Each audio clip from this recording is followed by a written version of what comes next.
जय सिया राम। प्रणाम सभी को। और आज हम जा रहे हैं दन्ना भगत जी धाम धुआं कला टोंक। और आज है 5 फरवरी 2023। तो गुरु कृपा सत्संग मंडल की जो बस है उस बस में अब हम बैठने वाले हैं और सभी साथियों के साथ सांगानेर एयरपोर्ट से गुजरते हुए। और ये अभी हमें नाश्ता मिलता हुआ, समोसा प्रसाद हमको मिलता हुआ। और रास्ते में सभी भक्तजन जो हमारे साथ चल रहे हैं सभी भगवान का प्रसाद लेके आए हैं, ठाकुर जी का प्रसाद सब लेके आए हैं। और सभी प्रेम से मिल बांटकर प्रसाद का जो भोग लगा रहे हैं और सभी लोग हंसी मजाक करते हुए भोग का आनंद लेते हुए। और अभी हम सभी यहाँ पे सत्संग का आनंद जो है वो बस में ही लेना भी प्रारंभ करने वाले हैं। और बस में हम देखते हुए कि यहाँ पे सभी जो माताएं बहनें हैं वो भजनों का जो है वो आनंद लेते हुए। तो अभी बाकी बाद में करेंगे, अभी हम भजन सभी सुनते हैं।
Yeah.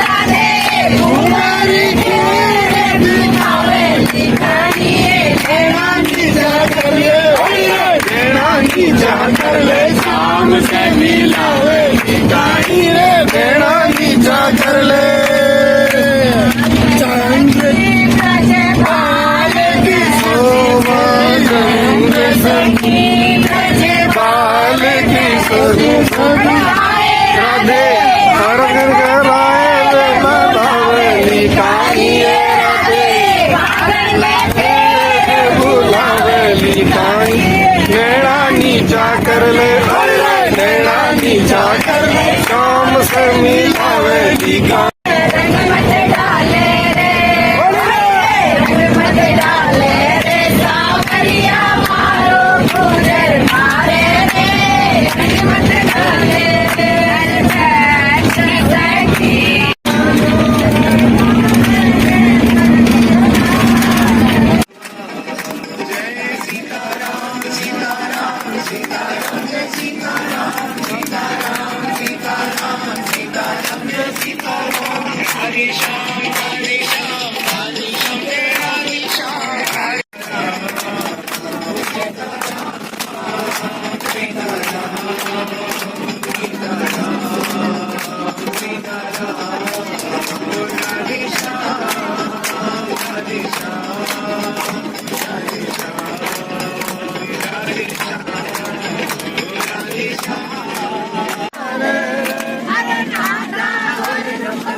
रंग मत धारे रे सावरिया मारो गुजर मारे रे रंग मत धारे राधे मूड़क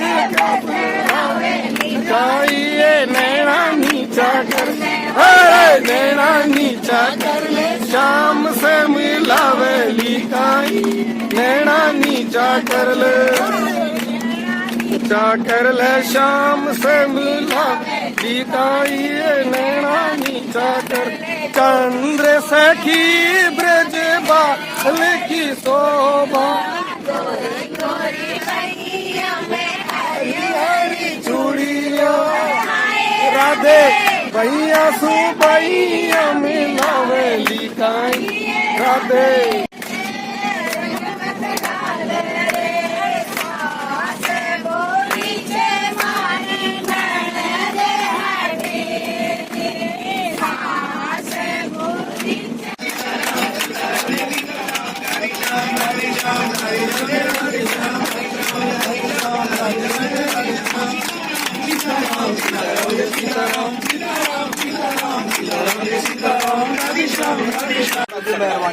बड़े भाई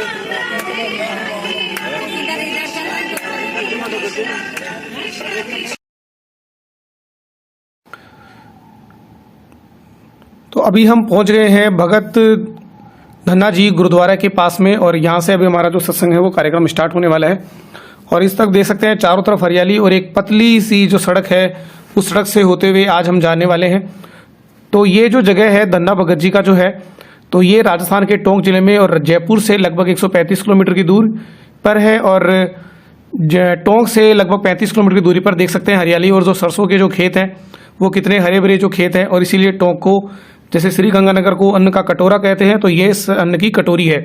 तो यहाँ से देख सकते हैं अभी आप कि ये हम अभी बस से उतरने वाले हैं। तो सत्संग की जो आवाज़ है अभी हमारे कानों में आ रही है, सीताराम राधेश्याम के जो सत्संग है वो हमारे को सुनाई दे रहा है। तो यहाँ पे अन्य जो सभी जयपुर के सत्संग मंडल हैं जो कि त्रिवेणी धाम श्री गुरुदेव जी के सानिध्य में जो चल रहे हैं तो वो सभी आज आए हैं और सभी भक्तजन जो है अभी सत्संग का जो है वो आनंद हम यहाँ पर लेने के लिए उपस्थित हो चुके हैं। तो अभी हम जा रहे हैं सभी सत्संग के लिए। तो इस जगह के जो इतिहास है उसके बारे में मैं आपको बताने वाला हूँ। तो ये जो जगह है कि धन्ना भगत जी का जो ये स्थान है तो धन्ना भगत जी जो जिनका जन्म 1415 ईस्वी में हुआ था और ये एक वैष्णव भक्त थे और इनकी जो जन्म है वो तो चोरू गांव में मतलब बताया करते हैं कि चोरू गांव में इनका जन्म हुआ था और हरिद्वाल गोत्र परिवार से एक जाट परिवार जो हुआ करते थे। और यहाँ पे देख सकते हैं कि इनका जो नाड़ा है जो यहाँ पे नाड़ा बना हुआ है उसको हम देखने वाले हैं। तो गुरु कृपा सत्संग मंडल की तरफ से आज हम सभी यहाँ पर आए हैं। तो ये देखिए यहाँ पे जो प्रवेश द्वार है और नाड़ा जी का यहाँ पे देख सकते हैं जगत गुरु श्री धन्ना पीठाधीश्वर श्री स्वामी बजरंग दास जी महाराज जो कि यहाँ के देवाचार्य हैं और पीठाधीश्वर हैं। तो सत्संग की जो आवाज़ है वो भी हमारे कानों में शुरू हो चुकी है। तो धुआं कला में मंदिर और गुरुद्वारा बने हुए हैं जहाँ पे हिंदू और सिख धर्म के जो लोग हैं उनकी गहरी आस्था है। तो अभी इसके अंदर हम चलने वाले हैं। सत्संग की जो आवाज़ है अभी आपके कानों में है और जिला मुख्यालय से जो 32 किलोमीटर की दूरी पर। और अभी यहाँ पे आप देखेंगे और यहाँ पे आज कुछ वीआईपी लोग भी आए हुए हैं। अभी गुरुजी का जो यहाँ के धन्ना पीठ के जो पीठाधीश्वर हैं बजरंग देवाचार्य जी महाराज का आगमन हो चुका है और साथ ही महामंडलेश्वर श्री 1008 मनोहर दास जी महाराज का आगमन भी यहाँ पर हो चुका है और सभी भक्तजन उनका स्वागत करने के लिए तैयार हैं और तत्पर हैं।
यहाँ पर जो भक्तजन जयपुर से और दूर दूर से यहाँ पर जो पधारे हैं उनके लिए जो है अल्पाहार की व्यवस्था की गई है। दाना और चाय जो प्रसादी है वो यहाँ पे भी वितरित की जा रही है क्योंकि भक्तजन जो है सुबह से चले हुए हैं। और यहाँ पे अभी आज यहाँ पे कोई एक वीआईपी कार्यक्रम है जहाँ पे जो धन्ना भगत जी का जो नाड़ा है जहाँ से जिस पानी से उन्होंने सिंचाई की थी यहाँ के खेतों में, तो उसका एक उद्घाटन का कार्यक्रम भी रखा गया है। तो यहाँ पे एक राजकाज का कार्यक्रम भी है जहाँ पे यहाँ पर अभी राजस्थान सरकार के जो 2 मंत्री हैं अशोक चांदना जी जो युवा खेल मंत्रालय जो संभालते हैं, इसके साथ ही रामलाल जाट जो हैं वो यहाँ पे हैं और साथ ही जाट महासभा के जो अध्यक्ष हैं डॉक्टर हल्लाल मील वो भी यहाँ पे अभी आए हुए हैं। तो देख सकते हैं आप स्क्रीन पर धन्ना जी की जो बावड़ी है उसका एक जो महादेव जी का मंदिर है जिसको धुंधलेश्वर महादेव मंदिर कहा जाता है और उसी के नाम पर इस जगह का नाम जो है वो धुआं कला मंदिर रखा गया है। तो काफ़ी प्राचीन जो ये मंदिर है, इस मंदिर में अब हम चलने वाले हैं और देखते हैं कि इस मंदिर में किस प्रकार से भगवान की जो है वो प्राण प्रतिष्ठा यहाँ पर की गई है। तो आप देख सकते हैं हमारे साथ तो काफ़ी जो बाहर से जो आए हुए जो भक्तजन हैं वो इस मंदिर का दर्शन करने के लिए यहाँ पर आएंगे और अंदर का जो दृश्य है वो भी मैं एक बार आपको यहाँ पे दिखा देता हूँ। तो भक्तजन जो है यहाँ पे पूजा कर रहे हैं और जो जयपुर से आए हुए जो भक्तजन हैं वो यहाँ पे शिवलिंग पे जल से अभिषेक करके भगवान से प्रार्थना करते हैं कि सभी को सुख शांति मिले, सभी का जीवन सफल रहे।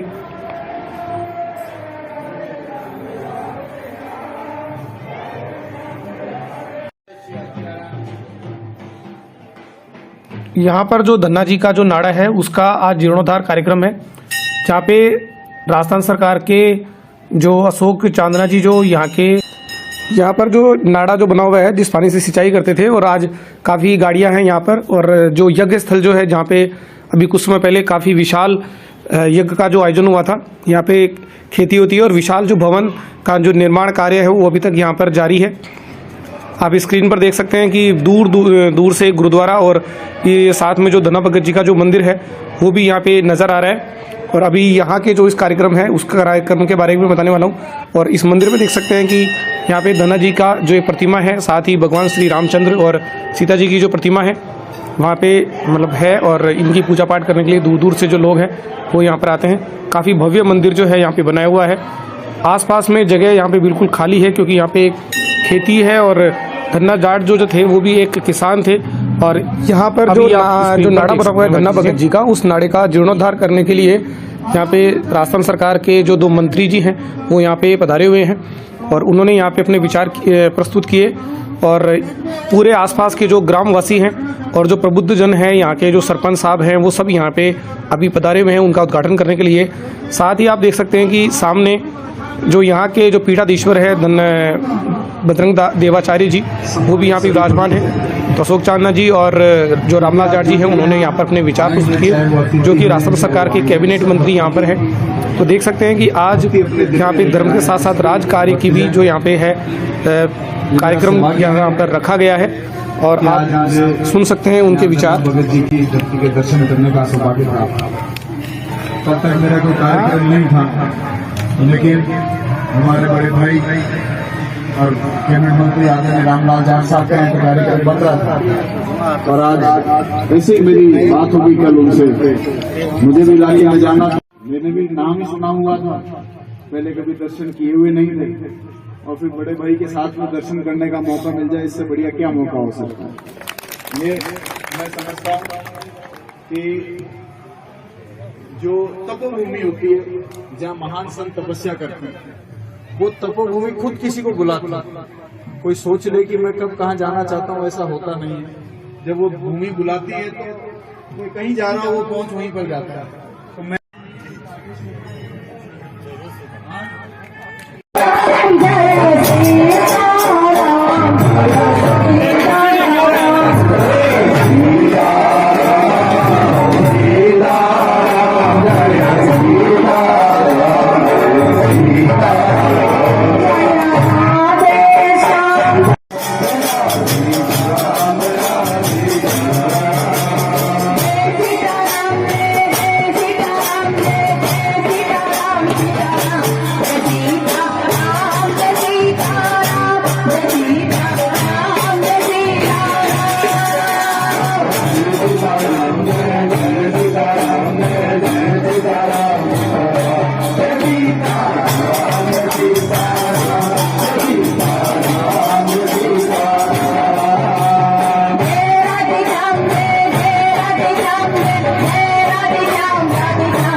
तो ये जो आप देख पा रहे हैं स्क्रीन पर, ये है जगतगुरु श्री धन्ना पीठाधीश्वर श्री 1008 स्वामी बजरंग देवाचार्य जी महाराज का जो मुख्य जो द्वार है, जिसके चारों तरफ आप देख सकते हैं।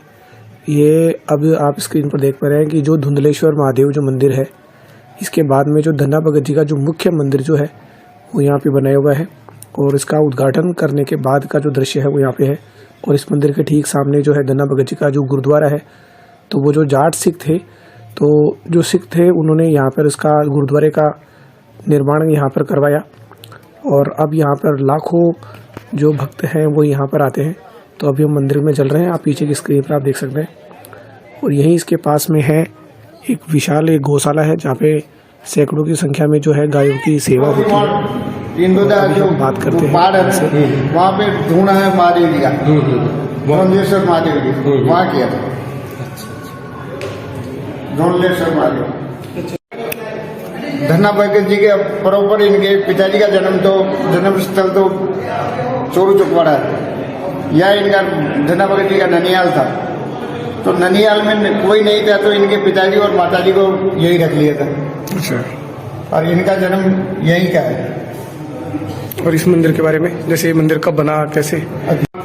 इंदौर जो पहाड़ में ढूंढा था वहाँ लगाते करते थे, फिर बाद में यहीं गए, वहीं चरा के यहीं ढूंढ लिया कर। सामने क्या है?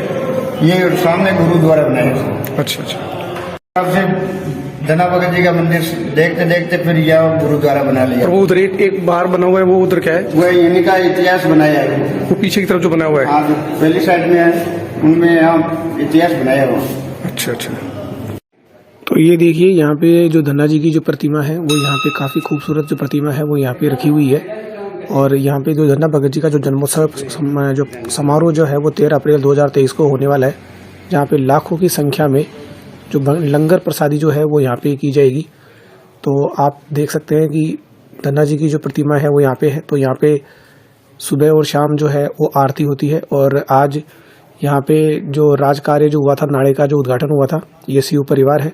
तो आज गांव के जो ग्रामीण हैं वो यहाँ पर इस जो लंगर का जो प्रोग्राम होने वाला है इनके जन्मोत्सव के उपलक्ष्य में 13 अप्रैल को, तो उसके लिए यहाँ पर है जो पूरी प्लानिंग हो रही है। तो बाहर आप देख सकते हैं कि विशाल जो एक बगीचा यहाँ पे बनाया हुआ है और पास में इसका धना जी का जो झूना है, धूणा यहाँ पे है जहाँ पे यज्ञ वगैरह जो है वो हमेशा होते रहते हैं। और दूर तक जहाँ तक नजरें जाती हैं वो धना जी का जो नाड़े से संबंधित जो खेत था वो यहाँ पे है, जहाँ पे जड़ी बूटियों के पेड़ और विशाल जो पेड़ हैं वो यहाँ पे लगाए गए हैं। और ये जो सत्संग भवन है वो इनके जो मानने वाले जो भक्त हैं उनके द्वारा जो बनाया हुआ है। और अब हम जो है चलने वाले हैं, देख सकते हैं कि ये पूरी यहाँ पे एक जो सूची लगाई हुई है कि धुआं किले की जो कार्यकारिणी है, जो मंदिर का जो ट्रस्ट है, उस ट्रस्ट के जो लोग बैठ के और आज यहाँ पर आने वाले जो लंगर प्रसादी का जो प्रोग्राम होगा लाखों की संख्या में, उसके लिए विचार चर्चा कर रहे हैं। तो अब हम चल रहे हैं गुरुद्वारा, जो कि इस मंदिर के बिल्कुल ठीक सामने की तरफ बनाया हुआ है। तो काफ़ी विशाल गुरुद्वारा है और अब हम इनसे यहाँ पे एक बार बात करके मतलब पता करने की कोशिश करेंगे। तो गुरुद्वारे में सिर पर कपड़ा कर जाना होता है, तो मैंने भी अभी यहाँ पे सिर पर कपड़ा रख लिया है। पीछे का दृश्य आप देख सकते हैं और अंदर फ़ोटो वगैरह खींचना और वीडियो वगैरह बनाना अलाउ नहीं है, इसीलिए हम भी इस स्थान की गरिमा बनाए रखेंगे। तो मैं केवल आपको यहाँ पे बाहर का दृश्य ही यहाँ पर आपको दिखाऊंगा। तो बाहर के दृश्य में देख सकते हैं कि काफ़ी विशाल जो सुविधा युक्त जो है, जहाँ पे लाखों की संख्या में भक्तजन जो है पंजाब से यहाँ पर आते हैं। हालांकि राजस्थान में सिख कम देखे जाते हैं और टोंक में इस विशाल गुरुद्वारे के बनने के बाद यहाँ पर जो सिखों का आना जाना है वो लगातार यहाँ पे बना हुआ है। तो यहाँ पे पंजाबी में लिखा हुआ है कि किस प्रकार से ये मंदिर का निर्माण हुआ। 2006 में इसका निर्माण हुआ था। हालांकि अब इस मंदिर जो गुरुद्वारे को बने लगभग 15 साल से ज़्यादा हो चुके हैं। पास में एक विशाल सरोवर है जहाँ पे जो सिख लोग हैं वो यहाँ पे जो डुबकी लगाते हैं। और अभी यहाँ पे जो एक सरदार जी जो है उनसे अभी हमारी मुलाकात हुई, तो उन्होंने कुछ बताया हमें। हालांकि जो उन्होंने बोला वो पंजाबी में था, इसलिए मैंने जितना मैं समझ पाया तो उन्होंने मुझे बताया कि ये कह रहे हैं कि जो ईश्वर है वो तो हमारे सबके मन में है। यहाँ पर वीडियो फोटो बनाने से इसकी बजाय आपको जो बाहर जो पैनोरामा जो बना हुआ है, जिसका मुख्यमंत्री वसुंधरा राजे ने जिसका उद्घाटन किया था, तो वहाँ पर जाके हम इसका इतिहास वगैरह तो देख सकते हैं। तो अभी हम इस मंदिर के अंदर की वीडियो वगैरह या फोटो में आपको नहीं बताऊंगा। और अब हम चलने वाले हैं आगे इसी मंदिर में आगे कि किस प्रकार से यहाँ पे जो विशाल भवन आदि वगैरह बना हुआ है।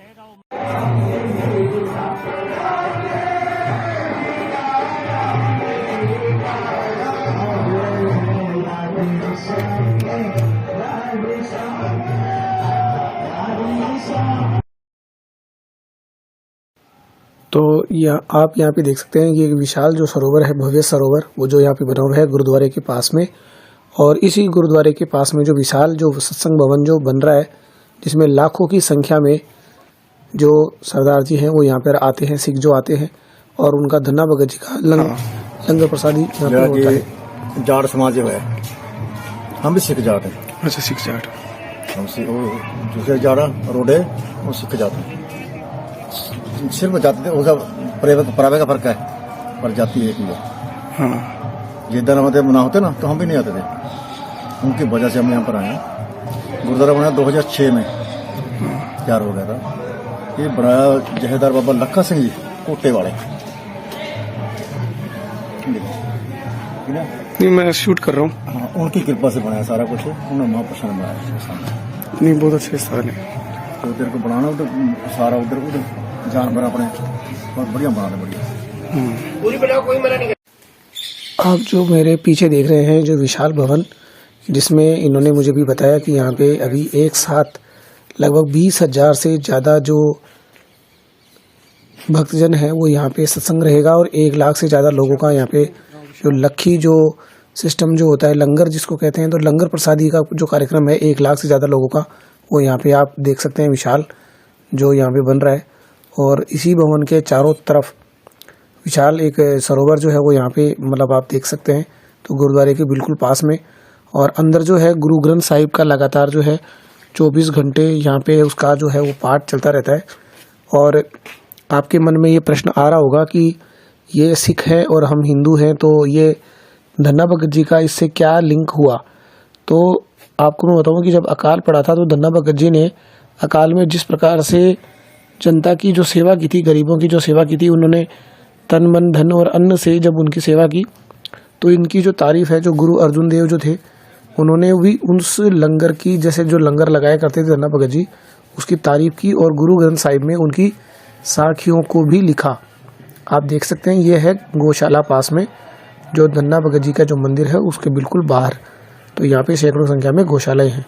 तो मैं आपको बता रहा था कि साथ में पैनोरमा, जो कि स्क्रीन पर आप देख सकते हैं पीछे की तरफ, जो ये जो मुख्य द्वार है, तो जब उन्होंने लंगर प्रसादी का जैसे जो कार्यक्रम जो उन्होंने रखा, गरीबों की जब सेवा की, तो गरीबों की सेवा करने की वजह से उन्होंने उनका जो वर्णन है, उनकी जो तारीफ है, गुरु अर्जुन देव जी जो थे, सिखों के 5वें जो गुरु थे, गुरु अनंग देव जी, गुरु गोविंद सिंह जी, तो उन्होंने गुरु ग्रंथ साहिब में इसका वर्णन किया।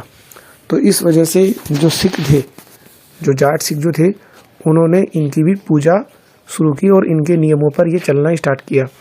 तो यहाँ पे अभी हम आ चुके हैं, जो पैनोरमा जो यहाँ पे बनाया हुआ है, इस पैनोरमा का उद्घाटन श्रीमती सुंदरा राजे जो सिंधिया थी, हमारे राजस्थान की जो मुख्यमंत्री थी, उन्होंने इसका उद्घाटन किया था। तो यहाँ पे देख सकते हैं कि सांसद के जरिए और यहाँ पे जो पूरी जो उस दिन जो जिन लोगों के संरक्षण में इसका उद्घाटन हुआ है वो यहाँ पे आए हैं। काफ़ी विशाल एक जगह है जहाँ पे धन्ना भगत जी की बाहर एक प्रतिमा लगी हुई है और अंदर के दृश्य में अब हम चलने वाले हैं यहाँ पर। तो देख सकते हैं यहाँ पे धन्ना भगत जी की जो पूरी जो कहानी है वो यहाँ पे तस्वीरों के जरिए बताई गई है। और यहाँ पे देख सकते हैं कि गुरु गोविंद सिंह जी, गुरु जितने भी जो सिखों के जितने भी जो गुरु हैं, 10 गुरु हुए हैं, उन सभी की यहाँ पे जो तस्वीरें हैं वो यहाँ पर लगाई गई हैं और उन तस्वीरों के माध्यम से उनका जो जीवन वर्णन है वो यहाँ पे किया हुआ है। तो इस पैनोरमा का उद्घाटन 2006 में हुआ था। ये हमारे साथ में जो सत्संग के साथ में जो हमारे साथ आए हैं तो वो है, और इन कहानी का वर्णन अब हम देख सकते हैं। तो यहाँ पे बताया जाता है कि इस जो धन्ना भगत जी है वो काफ़ी मतलब भोले रहे और जब त्रिलोचन दास जी जब यहाँ पर आए तो उन्होंने उनको जो भगवान की पूजा करने के लिए उन्होंने एक पत्थर का टुकड़ा दे दिया और धन्ना भगत जी ने उस प्रतिमा को ही अपना शालिग्राम जी ईश्वर मान के उनकी पूजा अर्चना शुरू कर दी। और जब वो काफ़ी दिनों तक उन्होंने सोचा कि इनका भोग लगाने के लिए भगवान स्वयं आते होंगे, लेकिन जब उन्होंने काफ़ी दिनों तक वो भूखे रहे, उनका था कि जब तक भगवान नहीं आएंगे तब तक मैं भोग कैसे लगाऊं, क्योंकि उन्होंने इसको वास्तव में मान लिया था। और अंत में भगवान को उस भोले भक्त धन्ना भगत जाट की सेवा के लिए, उनका भोग लगाने के लिए उनके लिए आना ही पड़ा। इसके अलावा एक अन्य कहानी ये कहते हैं कि इनके पास जो भी बीज जो थे, उन बीजों को बोने की बजाय उनका सत्तू वगैरह बना के और जो संत यहाँ पर आए उन संतों को खिला दिया था। और बिना बीज के यहाँ पे खेती हुई। और जो तुम्बे जब निकले और यहाँ के जागीरदार को जब पता लगा तो उन तुम्बे में से हीरा मोती निकले। तो ये यहाँ की एक विशाल जो कथा है। और धन्ना भगत जी के यहाँ पे जो गुरु भाई है उनका देखो नाम यहाँ पर लिखा हुआ है, पीपा जी, भावानंदाचार्य जी, योगानंदाचार्य जी, श्री सेय महाराज, जो स्वामी रामानंद जी के जो प्रधान 12 जो शिष्य थे, उन शिष्यों में से एक धन्ना भगत जी भी थे। और ये पैनोरमा काफ़ी सुंदर है। और यहाँ पे उनकी जो साखियाँ हैं, उनके जो दोहे, उनके जो भजन, उनकी वाणी, उनके सोरठे जो यहाँ पे लिखे हुए हैं। तो ये दरवाज़ा बाहर से अभी हमने लगा दिया है और आगे अब हम चलने वाले हैं सत्संग की तरफ। और यहाँ पर देखिए जो नाड़ा है उसका जो आज है शिलान्यास भी हुआ है, तो राजकाज भी आज हुआ है। तो यहाँ पे इस नाड़े का जो जीर्णोद्धार है, तो यहाँ पे इस जो नाड़ा है उसको पक्का किया जाएगा और पास में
ये बच्चा खो गया है। ये जिस किसी भी व्यक्ति का हो, जहाँ महाराज जी के पास आके ले लो।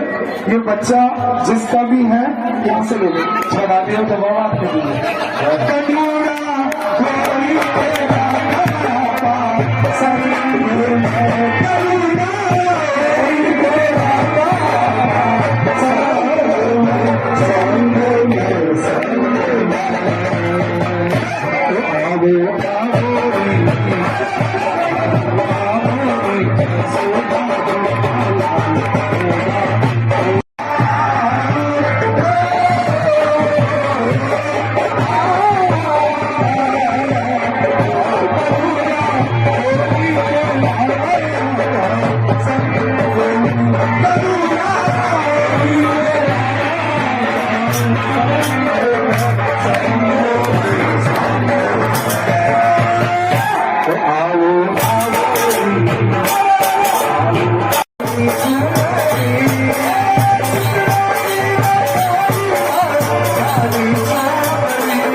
भक्त भक्ति भगवंत गुरु चतुर नाम बपु एक, इनके पद बंदन किए ना सही विघन अनेक।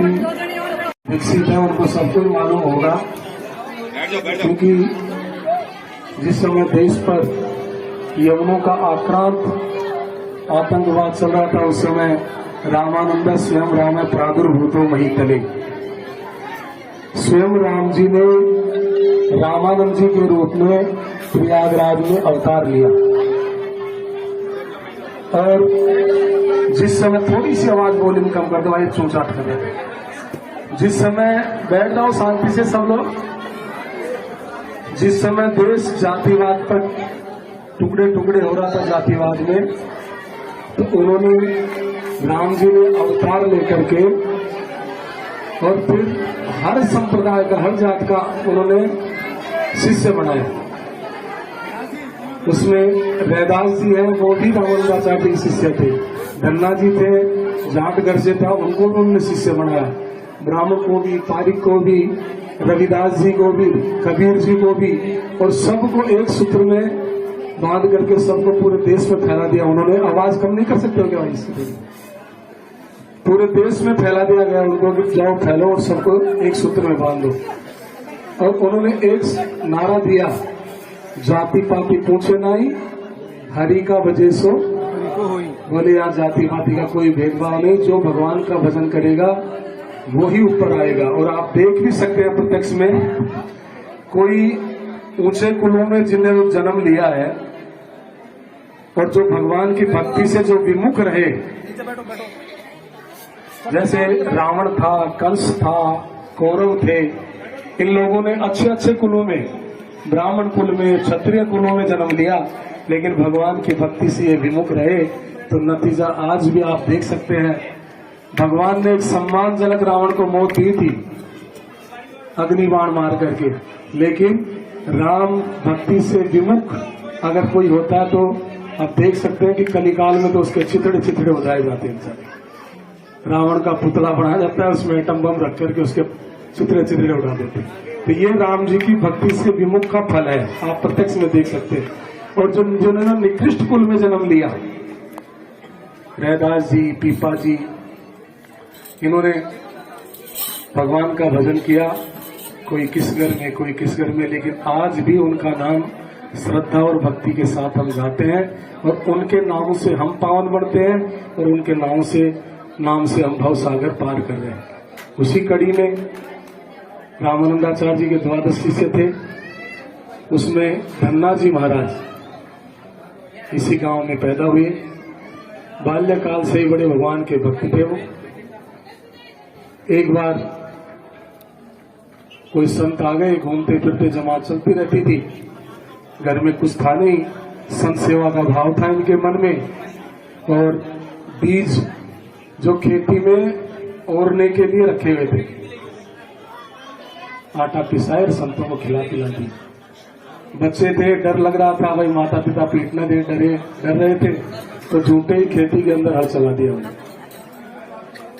लेकिन संत सेवा से जो प्रसन्न होने वाले हैं देवाधिदेव भगवान, उन्होंने देखा कि पिताजी ने काम कर दिया, तो उन्होंने बिना बीज ऐसी खेती तैयार की कि अगल बगल के जितने भी किसान थे सब लोग प्रशंसा करने लगे कि आपके पता नहीं क्या हो गया।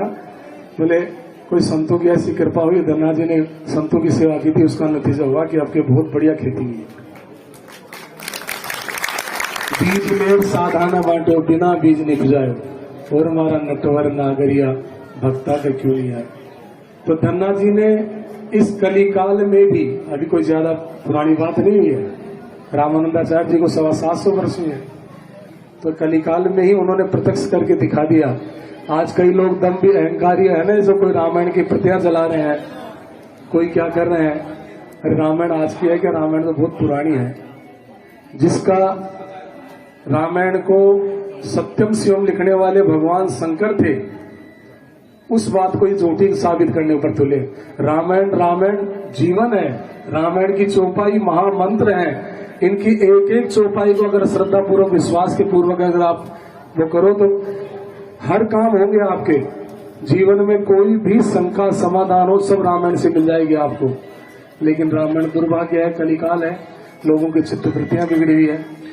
और धन्ना जी महाराज के बारे में बताते हैं कि एक बार त्रिलोचन दास जी महाराज कोई आए थे गांव में, ठाकुर जी की सेवा कर रहे थे और धन्ना जी ने भी देखा, बड़े गौर से बच्चे थे, देख रहे थे किस प्रकार से ये सेवा कर रहे हैं। और जब बाबा जी जाने लगे तो उन्होंने कहा कि महाराज मेरे को भी दे दो ठाकुर जी। बोले बच्चे ठाकुर जी की सेवा तो नहीं कर पाएगा। जिद कर लिया बच्चा, तो बाल हट, त्रिया हट, जोग हट। बोले कि नहीं मैं ठाकुर जी की सेवा करूंगा, मेरे को दे दो। तो उसका हट देख करके और उसकी भक्ति को देख करके संत ने क्या किया कि ठाकुर जी का बटवा दे दिया उनको लेकर। संत चले गए। अब रोटी खाते खाते बहुत समय गुजर गया। इधर ठाकुर जी ने धन्ना जी से कहा कि भाई मैं रोटी खाता हूं, मेरे को भी कुछ सेवा तो बता दो। तो बोले कि नहीं मैं कर रहा हूं ना। बोले नहीं फिर भी मेरे को बिगर सेवा की रोटी खाना अच्छा नहीं लगता है। और बोले कि ठीक है, मैं इधर रोटी वोटी भोजन बनाऊंगा और आप मेरी गायें चला लिया करो। भगवान इस जमीन पर, इस पर भगवान के चरण पड़े हुए हैं इस जमीन पर। तो भगवान गोचारण किए, या तो वृंदावन में गायें चराएं या यहाँ पर गायें चराएं ठाकुर। और गायें चराते समय गुजरता गया। एक दिन वो त्रिलोचन दास जी महाराज आ गए, देखा कि उन्होंने ठाकुर जी का बटवा इन्होंने दिया तो दे, बच्चा क्या कर रहा है देखे तो सही। अब वहां गए तो वहां सेवा का कुछ आभास नहीं हुआ उनको। बच्चे से धन्ना जी से पूछा कि अरे भाई वो ठाकुर जी जो दिए थे उसकी सेवा पूजा। बोले ठाकुर जी गाय चराने गए। बोले ठाकुर जी गाय चराने गए? हाँ बोले गाय चराने गए। पहले तो त्रिलोचन दास जी महाराज ने समझा के मजाक कर रहा है, लेकिन वास्तव में जब देखा कि लेकिन अब वहां पर भी एक घटना और हो गई। धन्ना जी को तो ठाकुर जी दिख रहे हैं लेकिन उनको नहीं दिख रहे। लेकिन फिर त्रिलोचन दास जी महाराज समझ गए कि आज चेले से अपन भगवान का दर्शन कर पाएंगे। तो ये पावन भूमि है और रामानंदाचार्य के परम शिष्यों में थे धन्ना जी महाराज, उन्हीं के पद पर आसीन हमारे गुरु भाई बजरंग देवाचार्य जी महाराज, वो भी बिल्कुल शांत स्वभाव के, न कोई छल कपट कुछ भी नहीं, आराम से निश्चल भाव से उन्हीं के पद चिन्हों पर आगे चल रहे हैं।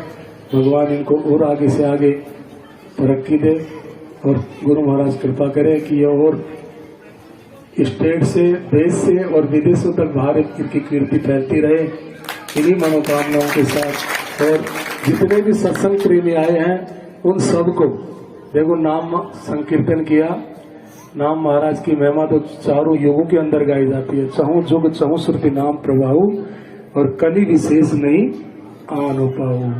कलयुग में तो नाम का ही सारा है, बाकी का अपने शरीर से संयमता चली गई, आहार बिगड़ गया, विहार बिगड़ गया, सोना उठना बैठना बिगड़ गया। कौन उठता है?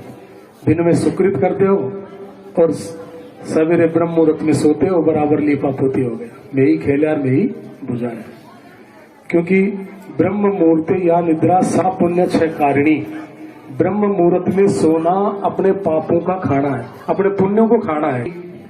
ये जो नाम जपने वाला उसको भी खींच करके भवसागर से लेके जा रही है और उधर से जिसका नाम है उसको भी खींच करके ला रही है।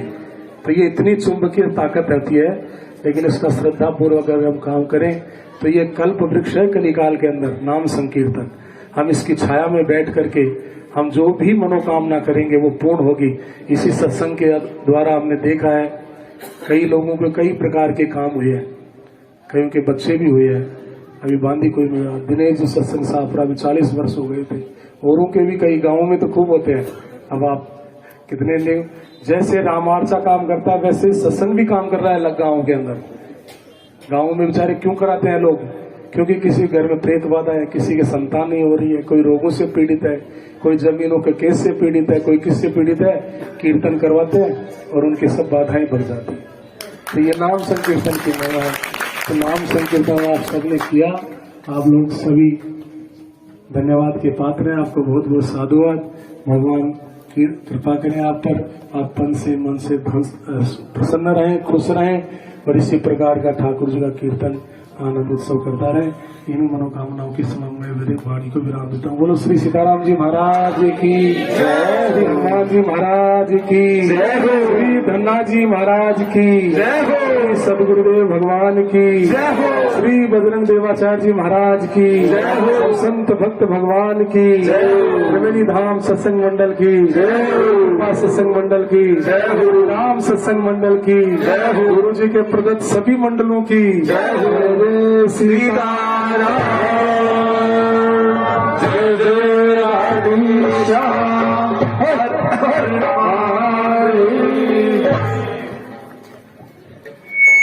बोले बाबा जी महाराज की, बोले पद्मश्री नारायण देवाचार्य जी महाराज की, बोले त्रिवेणी धाम की, बोले डाकोर धाम की, बोले तामड़िया धाम की, बोले धुआंकला धाम की, बोले चोरू धाम की, बोले सभी संत भगवानों की। मैं आज इस महोत्सव के ऊपर सभी मंडलों का, सभी भक्तजनों का, सभी संत भगवानों का स्वागत, अभिनंदन। और बजरंग देवाचार्य जी महाराज, धन्ना पीठाधीश्वर महाराज के चरणों में आज जो ये कार्यक्रम रखा, सभी तरह का आज कार्यक्रम राज और राम दोनों का था। राम और राज दोनों थे आज।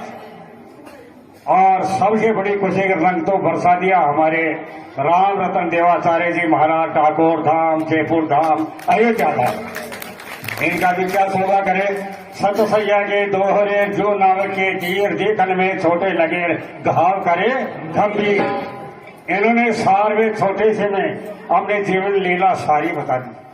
आगे मनुष्य का क्या कर्तव्य है, क्या करना चाहिए, इस कलयुग में क्या होना चाहिए। तो दोहराने की तो बात इन्हें छोटे से में गागर में सागर भर दिया। अब मैं ज्यादा समय न लेकर के भूखे भजन होतन गोपाला ले तेरी कंठी माला। तो मैं शुरुआत करता हूँ थोड़ा आगे मूल चंद जी बागड़ा साहब से। आगे हमारे राम रतन देवाचार्य जी महाराज, भजन देवाचार्य जी महाराज का आकर के आप स्वागत करें, क्योंकि आज इन्हीं के द्वारा जो कार्यक्रम है उनकी शोभा इन्हीं के द्वारा है। तो मूलचंद जी आकर के स्वागत करें, अभिनंदन करें। और मैं इनका भी करता हूँ साथ, चंद्रमणि जी नाम हमारे पहले भी बहुत विख्यात है और बार बार आपका भी स्वागत है। साफ वाला ही राजस्थानी में ही करे अपन, तो अपना काम राजस्थानी में ही चले। करूंगा कि आप आकर के रामू जी यहाँ आए और हमारे ट्रस्ट के अध्यक्ष है महेंद्र जी, आईजी साहब, रामचंद्र जी भी आ जाए, दोनों ही आए। हमारे चंदू में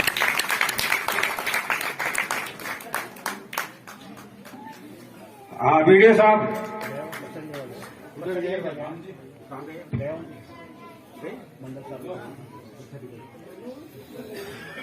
वीडियो साहब शायद उधर गए। हाँ राम जी स्वागत करेंगे, धन्यवाद।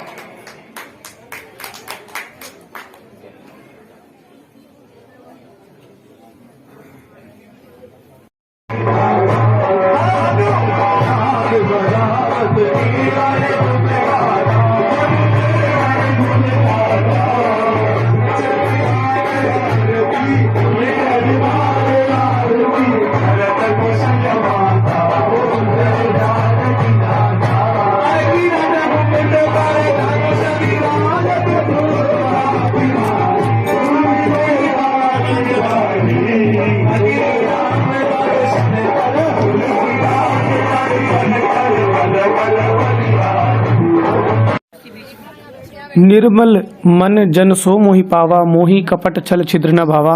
और इसी बात को कहने वाले धन्ना भगत जी, उनके बाद हम सत्संग के बाद में जो प्रसादी का जो कार्यक्रम है वो यहाँ पर हुआ। और प्रसादी के बाद में अभी हम चलने वाले हैं वापस हमारे गंतव्य जयपुर की तरफ। तो यहाँ पे पूरे आसपास के जो गांव हैं उन गांवों को भी यहाँ पे चूल्हा उपाड़ न्योता जो है वो यहाँ पे दिया हुआ था। और सभी भक्तजन बड़े प्रेम से यहाँ पे जो प्रसादी का आनंद यहाँ पे लेते हुए, और बहुत भाग्यशाली है लोग जो यहाँ पे प्रसादी करने के लिए यहाँ पर आए हैं, और हम सभी भी। और यहाँ पे बस में हम अंत में, और दोस्तों अगर आपको वीडियो अच्छा लगा हो तो उसको कमेंट करें, चैनल को सब्सक्राइब करना ना भूलें, अपने दोस्तों तक जरूर शेयर करें और इस आनंद के बारे में जरूर अपने साथियों को जरूर बताएं। और गुरु कृपा सत्संग मंडल की इसी तरह से जो 2000